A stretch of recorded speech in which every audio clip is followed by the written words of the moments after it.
Hi, my name's Tony Chapman. I'm the host of Chatter That Matters. In this age of noise, I cut through the chaos and confusion to focus on what matters most to your life and your livelihood. And on this episode, I chat with... The best way to describe my next guest, John Stackhouse, is one word: interpreter. John curates, correlates, and comments on the world around us. I first met John many years ago when he was the editor of Report on Business magazine.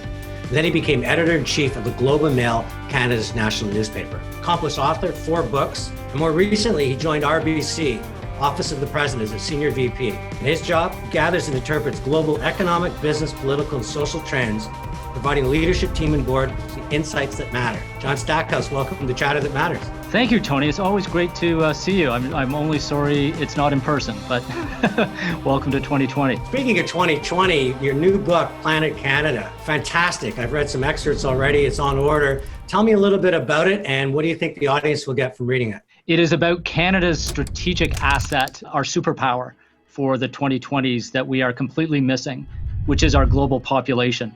There are 2 to 3 million Canadians living, working, and studying outside of our country. It's the size of an 11th province. And they are doing incredible things, like from Hollywood to London to corners of Africa. And this matters more than ever, Tony, because we have shifted from an institutional world to a networked world. This world is being driven positively and negatively by human networks more than governments and corporations.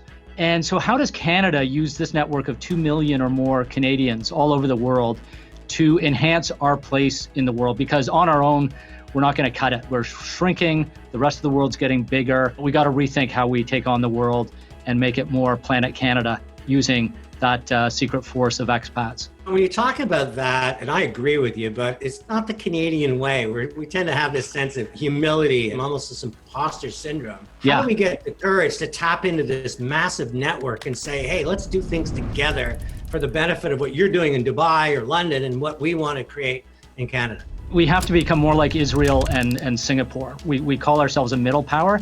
I think we should start calling ourselves a small power, because small powers just do things more nimbly, more aggressively, more ambitiously. Being Canadian, we do things in this country that do stand out. And the most important thing we do that the rest of the world is really going to need in the 2020s is what we call mutual accommodation. We accept difference. We build bridges. You and I may be very different. We could come from completely different backgrounds, but we figure out a way to get along. The world desperately needs that. So how do we go out into the world? And there's those 2 million people already doing this. Say, hello world, we can help. We can help solve your problems. You're not going to become like us. Put us on your team. And by the way, that's going to increase Canada's relevance. You just published a report that said 8 ways in which COVID will transform the economy and disrupt every business. That headline captured it. Explain the motivation behind the report and some of the key findings. What you often hear, and I think this is absolutely true, is that this crisis didn't revolutionize anything. It just compressed the future. We'll get back to a normal, but it's going to be a different normal. You and I are both optimists, which is really hard in this environment. But to say to people, we know it's really hard, but there are huge opportunities here. You can still be a food creator, which is what a restaurant is, or a travel curator, which is what a tour operator is. But you may be doing it a lot differently in 2021 than you did in 2019. Take that by the reins, make the change.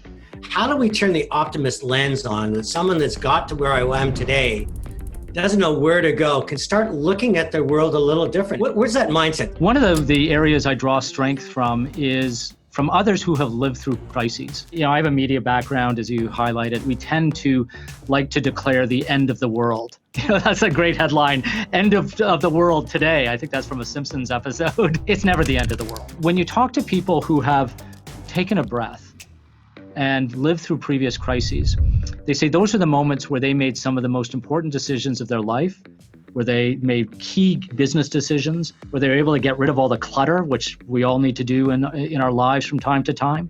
And in some ways, that's survival instinct. What do I need to survive? That's actually a great question for any business. Like, what's going to get you through this winter? And then make that outstanding. That's what innovators do in a crisis. And then they come out of the crisis and they accelerate. As Canadians, I'm going to go back to sort of this undercurrent of who we are and our identity. I look at a country, 38 million, we've got hundreds of years of water, energy, agricultural land. We've got an abundance of riches. Are we taking advantage of what this crisis means in terms of giving us permission to reinvent the rules of education, the how healthcare is provided? What do we have to do to turn on that switch and say, let's grow our way forward versus just kind of bore our way to just kind of preserve legacy? Well, we've got to start making choices. What do we really need to thrive? We have to understand competitive and comparative advantage. We can't be everything. We can't do everything. Again, the Israel and Singapore models, that small power mentality. Israel, which faces an existential crisis every day, is able to make those choices. So when they say we're going to be an agriculture superpower, you might think, are you crazy? You're a desert. And they became one, but they didn't try to be that and 10 other things. That's trade-off analysis. And some people may have to stop doing or do less of certain things so that we can become globally excellent at the things that we choose to be excellent at. What do we need to do to mesh democracy and freedom and everything our forebears fought for, and also with the sense that we need to make some mission critical decisions as a country that aren't necessarily going to be popular with everybody? The multi-stakeholder decision process in Canada is more challenging, but it's a different challenge.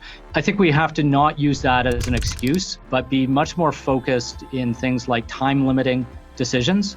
So saying, look, we will hear from everyone and get meaningful input, but it's going to be over 12 months or 12 days or 12 hours, pick your time frame. And then a decision will be made. You can be transparent about this. And then, let's not second guess and backspin on the decision. Let's focus on execution. So we as a country need to get to more decision points and then move the conversation to the execution. And if we can start to polish and maybe one day perfect that approach, that also becomes a global advantage, because then we're able to say to the world, we're actually good at making complex multi-stakeholder decisions and then executing on them. That can become a really good strength of Canada in the 20s and 30s. Talking to John Stackhouse, he's the Office of the President RBC, Senior VP. Been a huge fan of this person for 20 years. Follow him on his podcast Disruptors. But I learned 3 things from John. The first and most important one for every Canadian: start thinking of ourselves as a small power. Don't be afraid of the word power. Don't be afraid of the word the smile. Combine the two, and we can be part of the transformation that's happening. Second thing is understand where you want to be. Where are you today? Where you want to head for, because your business is changing. And the final thing, which I really like, is this concept of critical thinking, critical decision making. Maybe one of the extraordinary places that Canada can play is become an expert at making these complex decisions and acting upon them and executing. And in doing so, not only earn our way forward as a group and creating purposeful jobs and passion for all of Canadians, but showing the world what it means to be a small power. John Stackhouse, thank you for joining me on Chatter That Matters. Tony, it's always just fabulous to talk to you. Stay well, stay safe, stay good.